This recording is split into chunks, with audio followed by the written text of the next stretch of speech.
Welcome student. আজকে আমি এই ভিডিওতে এডুকেশনের যে এসসি 151 পেজে আছে এমসিকিউ আর এসএকিউ তার উত্তর নিয়ে আলোচনা করব এই ভিডিওতে। তোমরা প্রথম থেকে লাস্ট অবধি দেখতে থাকো।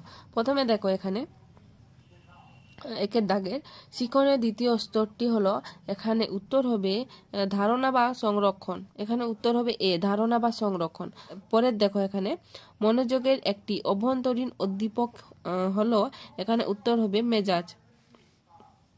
পরে দেখো তিনের দাগে জ্ঞানের মতে শিখনের শেষ স্তর হলো, এখানে শিখনের শেষ স্তর হলো জ্ঞানের মতে সমস্যা সমাধানমূলক শিখন। চারের দাগে বুদ্ধি হলো শেখার ক্ষমতা। একথা বলেছেন কে? একথা বলেছেন প্লেটো। পাঁচের দেখো মানসিক শক্তি তত্ত্বের মধ্যে কোনটি থার্স্টনের তত্ত্ব? এখানে উত্তর হবে বহু উপাদান, ডিয়ের দাগের বহু উপাদান। পরে দেখো রাজ্য তালিকায় যে দুটি ধারা শিক্ষা সংক্রান্ত সেগুলি হলো, এখানে উত্তর হবে 11 ও 12 নম্বর ধারা। পরে দেখো 16, 8, 10, 11, 8, 10, 8, 14 স্কোরগুলির মধ্যে মোট বা ভূইষ্ঠক কোনটা? এখানে উত্তর হবে ডি এর দাগের 8। এখানে ভূইষ্ঠক হচ্ছে 8। পরে দেখো একটি প্রাক প্রাথমিক শিক্ষালয়ের নাম, প্রাক প্রাথমিক শিক্ষালয়ের নাম হচ্ছে এখানে মন্তেশ্বরী স্কুল। পরে দেখো 1986 সালের জাতীয় শিক্ষানীতির কোন অংশে সাম্যের জন্য শিক্ষার কথা বলা হয়েছে? এখানে উত্তর হবে ডি এর দাগের চতুর্থ অংশে। পরে দেখো 10 দাগের শব্দপ্রবাহের কথা নিম্নোক্ত কোন কমিশনে উল্লেখ করা আছে? এখানে উত্তর হবে মুদালিয়ার কমিশন।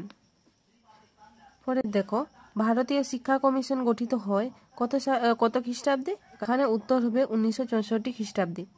পরে দেখো 12 দাগের বিদ্যালয় স্তরে পাঠ্যক্রম রচনা করে, এখানে উত্তর হবে এর দাগে এনসিইআরটি। পরে দেখো ফ্রিকোয়েন্সি বন্টনের সর্বোচ্চ স্কোর বা সর্বনিম্ন স্কোরের পার্থক্য হলো, এখানে উত্তর হবে প্রসার।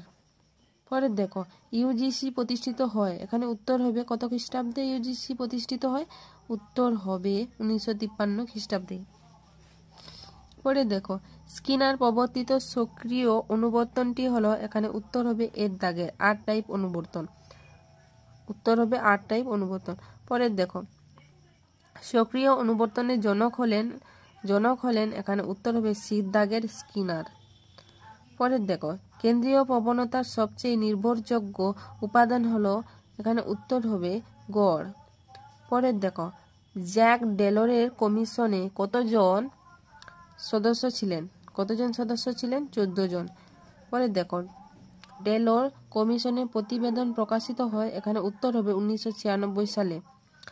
পরে দেখো সর্বশিক্ষা অভিযান কার্যকরী হয় কত সালে? সর্বশিক্ষা অভিযান কার্যকরী হয়, এখানে উত্তর হবে 2001 সালে।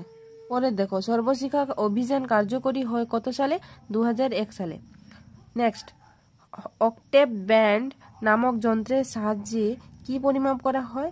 এখানে উত্তর হবে বধিরত্ব।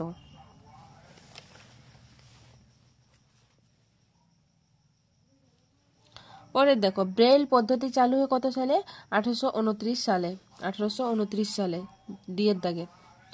পরে দেখো প্রোগ্রাম অফ অ্যাকশন গঠিত হয় কত সালে? 1992 সালে। উত্তর হবে 1992 সালে। নেক্সট জাতীয় শিক্ষানীতি 1986 সালের কোন তারিখে প্রকাশিত হয়? এখানে উত্তর হবে 21 এপ্রিল। পরের দেখো 2 এর দাগের এসএকিউ, এগুলি সব লাইন বাই লাইন পিডিএফে দেওয়া আছে, তোমরা ওখান থেকে দেখে নাও। এসএকিউ 1 এর দাগের প্রশ্ন দেখো মনোযোগের দুটি বৈশিষ্ট্য উল্লেখ করো। উত্তর দেখো এখানে মনোযোগ একটি মানসিক ক্ষমতা। মনোযোগ হলো একটি মানসিক ক্ষমতা, আর মনোযোগের মাধ্যমে আমরা স্মৃতি গঠন করতে পারি। পরের দেখো অথবা দিয়ে যেটা ছিল বুদ্ধির একটি বৈশিষ্ট্য উল্লেখ করো। বুদ্ধির একটি বৈশিষ্ট্য হলো বাস্তবে সত্য মিথ্যা নির্ণয়ের জন্য সঠিক সিদ্ধান্ত নেওয়ার ক্ষমতা। পরের দেখো এর দাগে সহগতি সহগাঙ্গ। পরের দেখো 2 এর দাগে সহগতি সহগাঙ্ক কাকে বলে? উত্তর দেখো দুটি চলের মধ্যকার সহগতি পরিমাপ ও গুণগত বৈশিষ্ট্য প্রকাশ করার জন্য ব্যবহৃত গাণিতিক সূচককে সহগতি সহগাঙ্ক বলে। এখানে অথবা দিয়ে যেটা ছিল বুদ্ধির অভিক্ষা কি? উত্তর দেখো ব্যক্তি বা শিক্ষার্থীর মানসিক দিককে পরিমাপের জন্য যার সাহায্য নেওয়া হয় তাকে বলে অভিক্ষা। পরে দেখো 3 দাগে থার্স্টনের তত্ত্ব অনুযায়ী যে কোনো দুটি প্রাথমিক ক্ষমতার নাম হচ্ছে মৌখিক ফ্যাক্টর ভি, মৌখিক বোঝার ক্ষমতা বোঝায়, আর একটা হচ্ছে দ্রুত মুখস্থ করার ক্ষমতা বোঝায়। পরে দেখো 4 দাগে রেসপন্ডেন্ট বলতে কি বোঝো? উত্তর দেখো রেসপন্ডেন্ট হলো সেই মতবাদ যা একজন নিয়োগকর্তা একজন কর্মচারীর জন্য দায়ী। নেক্সট অথবা দিয়ে যেটা আছে সক্রিয় আচরণ বলতে কি বোঝো? সক্রিয় আচরণ বলতে কি বোঝো? উত্তর দেখো যে অনুবর্তন প্রক্রিয়ায় প্রতিক্রিয়ার নির্দিষ্ট কোনো উদ্দীপক নেই, যে কোনো উদ্দীপকের সঙ্গে প্রতিক্রিয়ার সংযোগ ঘটানো যায় এবং যেখানে প্রাণীর সক্রিয়তা অপরিহার্য তাকে সক্রিয় অনুবর্তন বলে। পরের দেখো কল্পিত গড় কি? কল্পিত গড় কি? উত্তর দেখো রাশিমালা পরিসংখ্যা ও স্কোরের গুণফল নির্ণয়ের জন্য অনেক সময় সংক্ষিপ্ত পদ্ধতির সাহায্য নেওয়া হয়। এক্ষেত্রে বণ্টনের মধ্যে থাকা যে কোনো রাশিকে গড় হিসেবে ধরে নেওয়া হয়। এই রাশিটি কল্পিত গড় বলে পরিচিত। পরে দেখো এখানে অথবা দিয়ে ভূইষ্ঠক নির্ণয়ের সহজ সূত্রটি কি? উত্তর দেখো ভূইষ্ঠক হলো সেই স্কোর যেটি সব থেকে বেশিবার এসেছে, যেমন 9, 10, 11, 12, 18, 9, 9, 8, 16, 9। এখানে ভূইষ্ঠক বা মোড হচ্ছে 9। দেখো এখানে 6 দাগের ITI ও IIT এর সম্পূর্ণ নাম লেখো। ITI এর ফুল নেম হচ্ছে, এখানে দেখো এটা বাদ দাও, ITI এর ফুল নেম হচ্ছে ইন্ডাস্ট্রিয়াল ট্রেনিং ইনস্টিটিউট, আর IITর ফুল নেম হচ্ছে ইন্ডিয়ান ইনস্টিটিউট ফর টেকনোলজি। পরের দেখো অথবা দিয়ে যেটা ছিল NCERT এর সম্পূর্ণ নাম লেখো। NCERTর ফুল ফর্ম হচ্ছে দেখো national council of educational research and training. 1986 সালে গঠিত শিক্ষানীতির নাম কি? এখানে উত্তর হবে 1986 সালে গঠিত শিক্ষানীতির নাম হলো জাতীয় শিক্ষানীতি। পরের দেখো অথবা দিয়ে যেটা ছিল শিক্ষাক্ষেত্রে ড্রপ আউট বলতে কি বোঝানো হয়েছে? উত্তর দেখো শিক্ষাক্ষেত্রে ড্রপ আউট বলতে বোঝায় কোনো শিক্ষার্থী শিক্ষা শেষ করার আগে স্কুল, কলেজ বা বিশ্ববিদ্যালয় ছেড়ে চলে যাওয়া। পরের দেখো অপারেশন ব্ল্যাকবোর্ড কর্মসূচিটি কি? তো দেখো অপারেশন ব্ল্যাকবোর্ড ছিল ভারত সরকারের একটি শিক্ষামূলক প্রকল্প। এই প্রকল্পটি 1987 হবে, এটা 1987 সালে চালু করা হয়েছিল। প্রাথমিক শিক্ষার মান উন্নত করা, সর্বজনীন শিক্ষা বাস্তবায়ন করা এবং শিক্ষা খাতে মেয়েদের আকৃষ্ট করা ছিল এই প্রকল্পের মূল উদ্দেশ্য। পরের দেখো এখানে 3R বলতে কি বোঝো? উত্তরে হচ্ছে 3R বলতে বোঝায় হ্রাস করা, পুনরায় ব্যবহার করা এবং পুনর্ব্যবহার করা। এটি বর্জ্য ব্যবস্থাপনার একটি নীতি।